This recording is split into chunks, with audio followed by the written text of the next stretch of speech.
Taking the Mary Sue out of Rey. Part 2.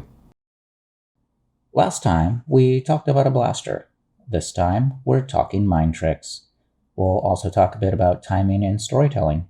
Also, I know that the title of this video makes it seem as if this video is all about Rey, but I have to talk about Kylo Ren as well to strengthen him, which will end up making Rey a stronger character by association, which is why you'll see me make a major change to what comes after Rey's interrogation scene. First, let's talk about the original interrogation scene. In it, we have Kylo using the Force to probe Rey's mind for the map to Luke Skywalker. Of course, Rey, being the Mary Sue that she is, uses the Force to push back against Kylo and even gains the upper hand in the mind probe battle. Remember, she's not trained to use the Force. She just does it because she can. That's what a Mary Sue does, and that's what we have to change to improve the character. Where am I? You're my guest. Where are the others? You mean the murderers, traitors, and thieves you call friends? You'll be relieved to hear I have no idea. This scene is off to an incredibly bad start. Rey may start off afraid, but she asks questions, and Kylo is answering them as gently as he can. Whose interrogation is this? It's really mixed up. You still want to kill me? That happens when you're being hunted by a creature in a mask.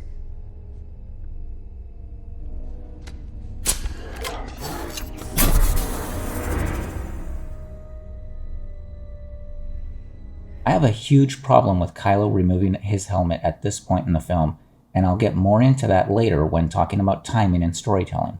For now, let's continue with this scene. Tell me about the droid. He's a BB unit with a selenium drive and a thermal hyperscan vindicator. It's carrying a section of a navigational chart, and we have the rest. Recovered from the archives of the Empire, but we need the last piece, and somehow you convinced the droid to show it to you. You. The scavenger. Rey's response to Kylo's question shows her as defiant and unafraid, which brings down Kylo's character even more than when Poe did that horrible "who talks first" joke. Rey doesn't appear strong unless Kylo appears strong, and Kylo isn't showing strength here. He's not at all a menacing villain. Yes, Leia was defiant and unafraid when confronting Darth Vader, but she, A, knew Darth Vader already and probably had a few run-ins with him up to this point, B, had a degree of protection from the Senate and she knew it, and C, was pushing a lie that she was on a humanitarian mission. Rey has no such luxury when Kylo is interrogating her, which makes Rey's defiance and lack of fear completely inconsistent with her earlier showing of fear in the forest. You know I can take whatever I want.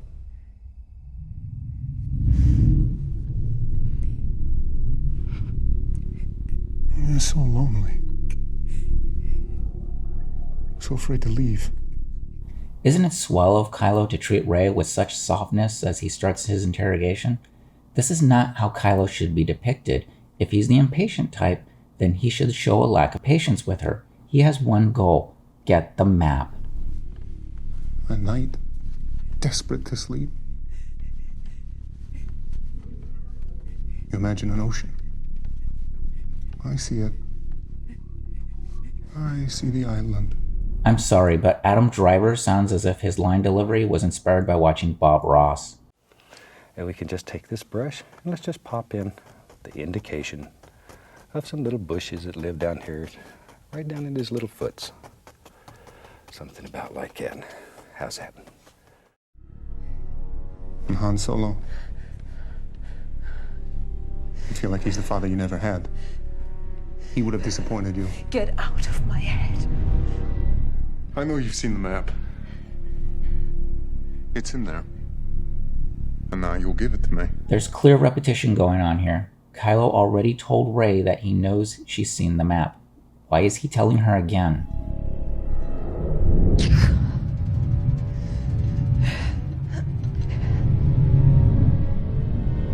Don't be afraid. I feel it too. I'm not giving you anything. We'll see. Kylo is saying things like, "Don't be afraid." He's being as gentle as possible with her when he actually shouldn't be at this point. And I'm going to fast forward through this next clip a bit, simply because there's no dialogue. It's just Rey fighting back against the mind probe and actually beating Kylo at his own game that he trained how many years to learn? You're afraid that you will never be as strong as Darth Vader.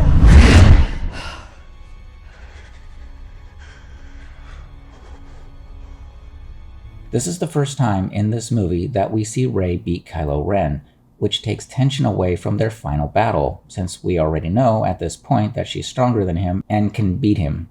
What we need to see is Rey afraid, vulnerable, and not fully in control. We should be seeing the equivalent of Luke versus Vader round 1 here.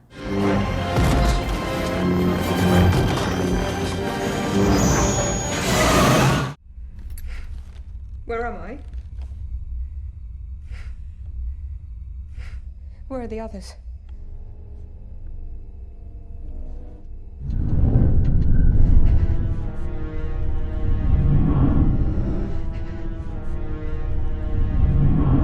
See the difference?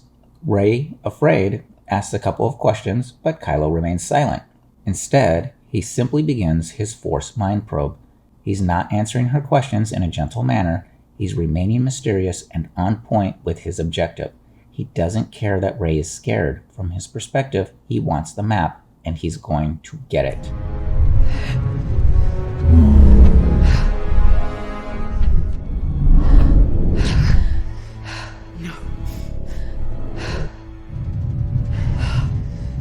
Again, do you see the difference? Rey isn't fighting back and beating Kylo at his own game.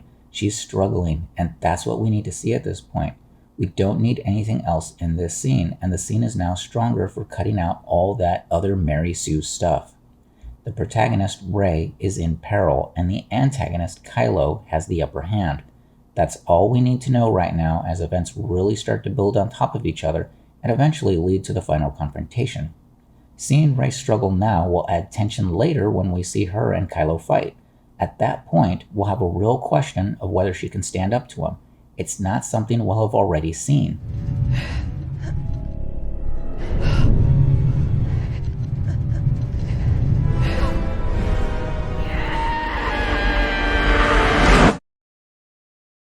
And that's how the interrogation should end. On a side note, this altered interrogation scene isn't an anti-woman, anti-feminist attack on women thing. As we saw earlier in the movie, Kylo mind-tortured Poe, who is clearly a man. Here, he's mind-torturing Rey because Kylo is an equal opportunity mind-torturer. And if that makes you dislike him, that's okay. He's a villain. You should dislike him. And not because he's a badly written character, but because his actions are horrific. Also, remember that a torture scene such as this isn't new to Star Wars. Darth Vader tortured Leia in A New Hope, a Space Wizards movie made for children.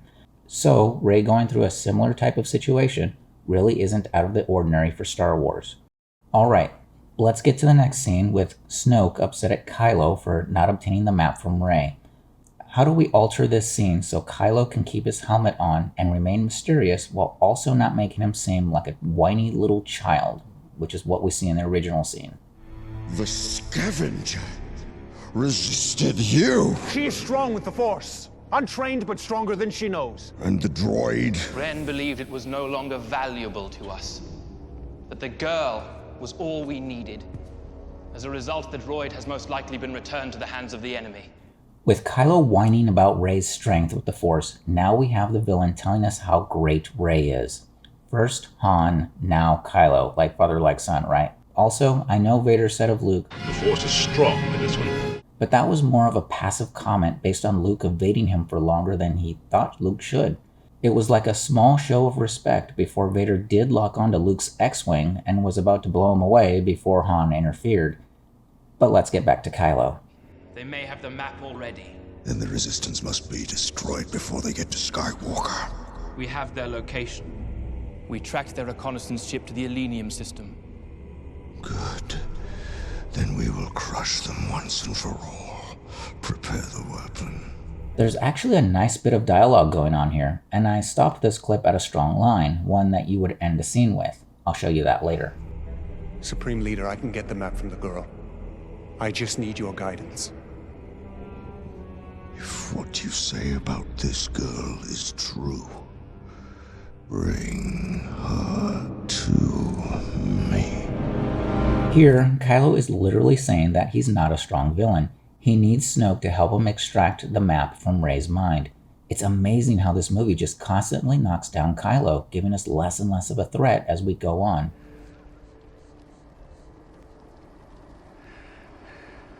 So who talks first? You talk first? I talk first? The old man gave it to you. It's just very hard to understand you with all the Search him. apparatus. Nothing, sir. Put him on board. What we need to do is maintain that threat.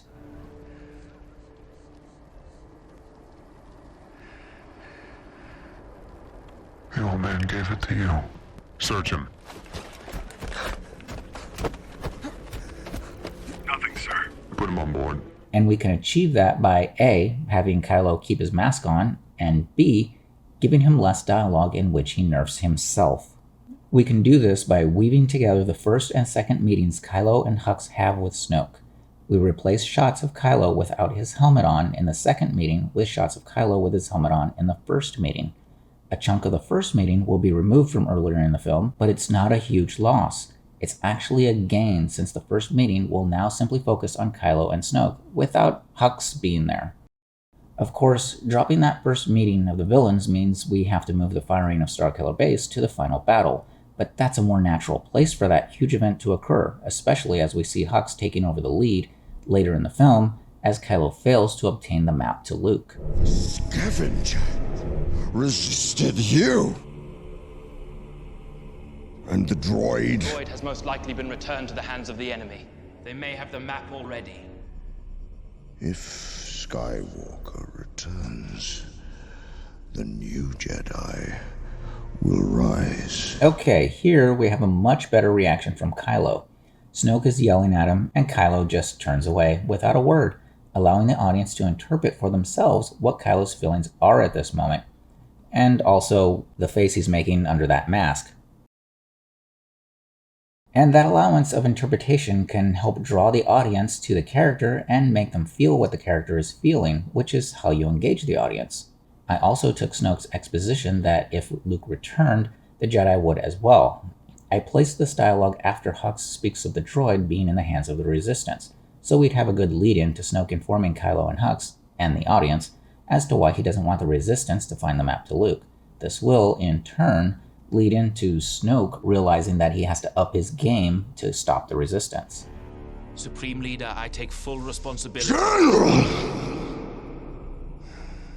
Our strategy must now change. As you can see, again, I'm weaving dialogue from the first Kylo-Hux-Snoke meeting into the second meeting.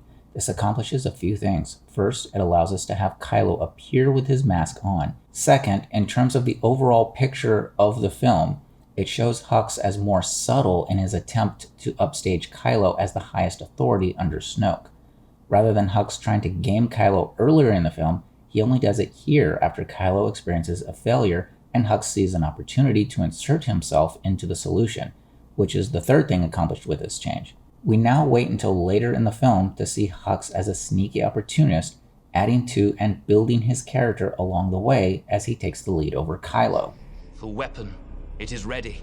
I believe the time has come to use it. We shall destroy the government that supports the Resistance, the Republic.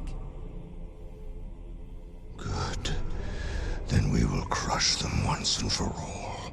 Prepare the weapon. Did you catch that little swipe Hux took at Kylo and Kylo's reaction? Go. Oversee preparations. Yes, Supreme Leader. We shall destroy the government that supports the Resistance, the Republic. By taking a piece of dialogue from Hux and melding it with Kylo turning to Hux at just the right time, we now have an instance in which Hux shows that he knows Kylo's real identity, he knows Kylo may have doubts concerning his loyalty to Snoke and the First Order, and he's willing to challenge Kylo on it by mentioning the Republic, the side Ben Solo was on before, and giving Kylo a bit of a stare down while doing this.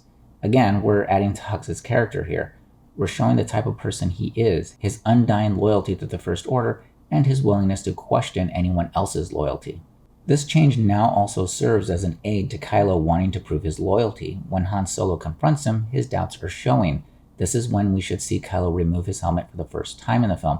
Timing is key in storytelling, and we want these important things to happen at just the right time. We don't want to see Anakin's legendary lightsaber lit up after such a long time of dormancy for a small fight with a stormtrooper. We want to wait until such an action has meaning. Imagine if the first time you saw Anakin's lightsaber used in the film, it was against Anakin's grandson, who is now on the dark side. Now, imagine that the first time you see Kylo remove his helmet, it's when this happens. Take off that mask. You don't need it. What do you think you'll see if I do?